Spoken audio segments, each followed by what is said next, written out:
व्यासपीठावरील माननीय खंदारे साहेब, त्याचप्रमाणे जंगम साहेब, आमचे सासूबाई, व्यासपीठावर सर्व विस्तार अधिकारी, जांभळे सर, परदेश सरांची टीम, परदेश सरांनी सुद्धा आमच्या शब्दाला किंमत देऊन या ठिकाणी हजेरी लावली. सर्व टीमचं मी मनापासून स्वागत करतो. आजच्या कार्यक्रमाला आमचे कराडचे पाहुणे, बारवाडचे पाहुणे, त्याचप्रमाणे सांगलीचे पाहुणे आणि बाकी फडतरी कडले सर्व आमचे नातेवाईक, पुण्यातले पाहुणे, हे सर्वजण सगळेजण हजर राहिलेत. त्याबद्दल सर्व पाहुण्यांचं मी मनापासून अंतःकरणापासून स्वागत करतो. त्याचप्रमाणे आमच्या दहिवडीचे पण पाहुणे हजर आहेत कार्यक्रमाला. ह्या सर्व पाहुण्यांचं कोण जर शिल्लक असेल, सगळे पाहुणे, सर्व शिक्षक वर्ग यांचं मनापासून आभार मानतो आणि स्वागत पण करतो. मी तसं काही जास्त बोलणार नाही, फक्त एक दोन प्रसंग सांगतो. ते मी जास्त सांगत नाही. मी असं आहे, मी 1982 जॉबला लागलो आणि 1982 जॉब लागल्यानंतर 1986 आमचं लग्न झालं. 1986 लग्न झाल्यानंतर मी दापोली आणि माझी पत्नी दहिवडी, आमचा हा प्रवास सलग 10 वर्ष चालू होता. 10 वर्षाच्या कालखंडामध्ये मला भयान त्रास झाला. तब्येत काही व्यवस्थित राहिली नाही. कोकणाचा पावसाळा जास्त, पण नाईलाज होता. त्यावेळेचा नियम 10 वर्ष झाल्याशिवाय बदली होत नव्हती आणि आमची एकेरी ट्रान्सफर होणं फार अवघड होतं. त्यात शिक्षक पत्नी असल्यामुळं थोडा शासनाला GR प्रमाणे बदलीला चान्स मिळाला आणि माझी जी बदली झाली ती बदली मी नाही केली. मी माझ्या कामावर काम करत होतो. माझी बदली जी आहे ती माझ्या पत्नीने केलेली आहे.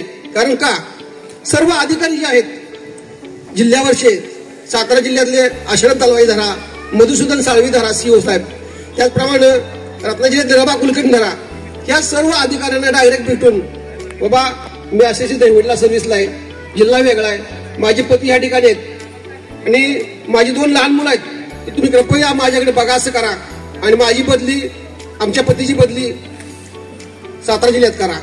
पहिल्यांदा म्हणली ती मी येते कोकणात बदलून, पण म्हणलं कोकणात तू बदलून येऊन मी लागलो इथं आधी मरायला, त्यामुळे नको डोक्याला ताप, नको कोकणात यायचं, आपण सातारा जिल्ह्यातच जाऊया असं बदलून बरं पडेल. त्याप्रमाणे तिनं दर महिन्याला, आठवड्याला, 15 दिवसाला जशी वेळ असेल त्याप्रमाणे यायची. रत्नागिरी सातारा करून तिनं माझी बदलीचं काम केलं. त्याचं श्रेय तिला मी देतो. त्याचप्रमाणे दुसरा एक अनुभव सांगतो मी, की माझी मुलगी 2 महिने झाल्यानंतर बघायला मिळालो. कारण मला रजा मिळाली नाही, हालता आलं नाही, येता आलं नाही त्यामुळं. आणि माझी दोन्ही मुलं, आस्वाद आणि दीप्ती, ही दोन्ही मुलं माझी सांभाळायचं काम माझ्या सासूबाईंनी केलं. सासूबाईंना फार श्रेय देतो.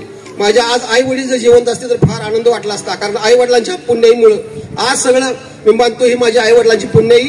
त्याचप्रमाणे सासरवाडीनं माझ्यावर केलेले उपकार, आता उपकार म्हणावं लागेल, कारण मुलं माझी मनापासून सांभाळली, त्यामुळे आज मुलं क्वालिफाईड झाली असं त्याचं.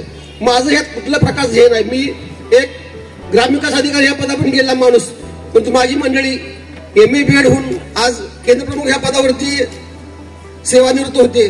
त्याचा पण फार आनंद होतोय. आता मला पण फिरायची हौस आहे. मी रिटायर होऊन 2 वर्ष झाली मला. आता इथनं पुढं बडदरी सरांना सोबत घेऊन फिरायचं. बडदरी सरांनी आत्ताच टूरचं हे काढलेलं आहे, त्यामुळे बडदरी सरांना सांगून ठेवले की 27ला लग्न नसतं आमचं तर बडदरी सरांसोबत अष्टविनायक केलं असतं, पण नाही इलाज आहे. आता पुढली टूर बडदरी सरांची कुठली असेल त्या सोबत जाता येईल. बाकी सांगण्यासारखं म्हणून भरपूर आहे, परंतु वेळेचं बंधन आहे. आपल्याला आचारसंहिता चालू आहे. आचारसंहिता असल्यामुळं आपले जास्त काही बोलता येणार नाही आणि बाकीचं काय कुठलं बोलू शकत नाही. तर मी माझे शब्द थांबतो, विराम देतो. खंदारे साहेब, तुम्ही आलात, फार आनंद वाटला. त्याप्रमाणे गुरु मॅडम, शिंगाडे मॅडम, मोरे मॅडम, आपण सगळेजण त्या कार्यक्रमाला आवर्जून उपस्थित लावले, त्याबद्दल पुनश्च तुमचे मी आभार मानतो. आलेल्या सर्व गुरुजनांचे आभार मानतो, सर्व पाहुणे मंडळींचे आभार मानतो आणि थांबतो. जय हिंद, जय महाराष्ट्र. सर्वांना माझा नमस्कार. जे व्यासपीठावर आणि सगळे उपस्थित जे राहिलेत, प्रथमतः भरपूर चांगली गर्दी झालेली आहे अपेक्षेप्रमाणे. म्हणजे आईवरचं प्रेम दिसून येते सगळ्यांचं, की किती लेवलला शिक्षकांबरोबर तिचं अटॅचमेंट आहे. की आज फक्त व्हॉट्सअपवरनं पत्रिका देऊन सुद्धा जवळपास 500-550च्या वर लोक उपस्थित आहेत. आमचे पाहुणे पण सगळे बऱ्यापैकी उपस्थित झालेत. महत्वाचं म्हणजे कसं आहे, मी पण फार वेळ घेणार नाही, पण ज्या काही आठवणी आहेत लहानपणापासून, म्हणजे काय, मी 6वी पर्यंत आमच्या दहिवडीमध्ये, माझा आजोबा दहिवडीमध्ये शिकायला होतो. एक 7वीला थोडंसं 6वीला जास्त वात्यपणा केल्यामुळे मला 7वीला हॉस्टेलला घालण्यात आलं. तर 1 वर्ष मी तळेगाव दाभाडे इथं 1 वर्ष हॉस्टेलला होतो. त्या काळात म्हणजे अगदी एकदम दुष्काळ भागातून एकदम पावसाच्या भागात गेल्यामुळे माझी तब्येत सारखी बिघडायची, खराब व्हायची आणि त्यामुळे मला त्याचा बराच त्रास व्हायचा आणि मग अभ्यासात लक्ष लागायचं नाही किंवा थोडं लांब पाहिलं तर तेवढं लांब राहिल्यामुळे लहानपणी त्याचा बराच त्रास झाला मला. पण त्यावेळी मला आई दर आठवड्याला पत्र पाठवायची आणि त्याची पत्र अजून पण काही आमच्याकडे मेंटेन केलेली आहेत की त्यात एवढा मोलाचा तिनं मला जे काही गायडन्स केलंय ना त्याच्यामुळे मी आज उभा आहे.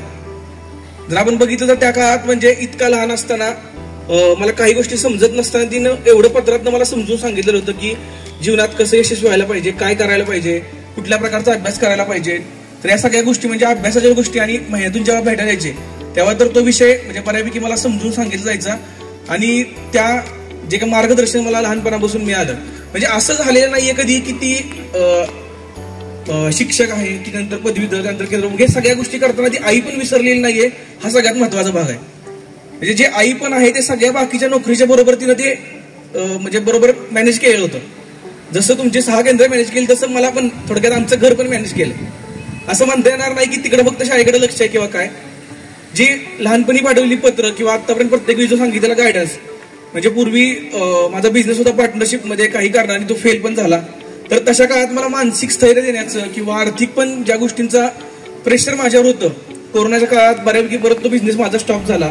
तर त्या काळात आर्थिक आणि मानसिक स्थैर्य देण्याचं आणि त्या बिझनेस पासून वेगळं होऊन परत नव्याने बिझनेस चालू करण्याचं जे काय मला श्रेय जातं ते आईला 100% जातं. आणि त्यानंतर मी पुन्हा 3 वर्षात नव्याने बिझनेस चालू करून आज जसं आईनं 6 केंद्र सांभाळली तसं मी जवळपास 9 एम्प्लॉई सांभाळतो पर मंथ.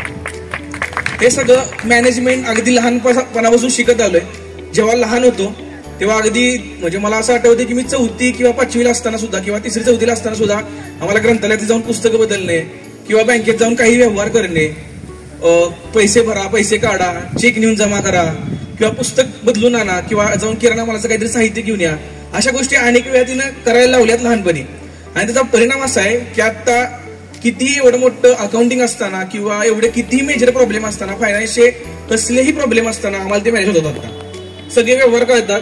प्रत्येक घराचं जेव्हा आम्ही घर घेतली, विकली, प्लॉट घेतले, विकले, जे काय झालं आमच्या जन्मावर, तर असं नव्हतं की म्हणजे आई बाबा मोठे आहेत म्हणून त्यांनी आम्हाला काही त्या व्यवहारात घेतलंच नाही.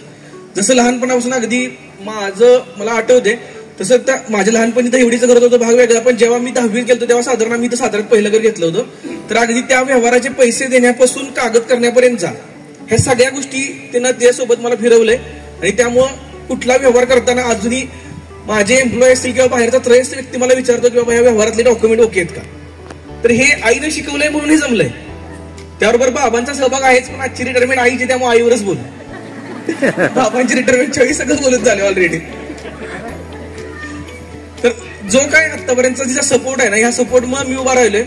आणि महत्वाचा मुद्दा आता काय होणार आहे की आता ती बऱ्यापैकी मोकळी होणार आहे.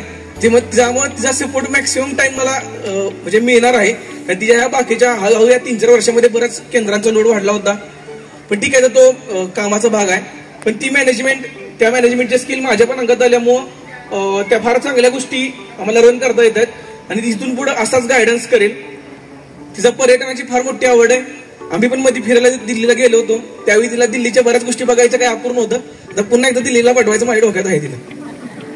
तर असं वेगवेगळ्या तिनं पर्यटन करावं, छान आनंदात जीवन घालवावं. आता 1-2 महिन्यामध्ये जर ट्रेस कम्प्लीट 4 दिवस तोपर्यंत 2 महिने जातील म्हणून मी 2 महिने म्हणतो. तर 2 महिन्यापर्यंत तिचा ट्रेस फ्री होईल. त्यानंतर बऱ्यापैकी ती आनंदात जगेल आणि छान आयुष्य जगेल अशी अपेक्षा करतो. आणि मी माझे 2 शब्द थँक्यू.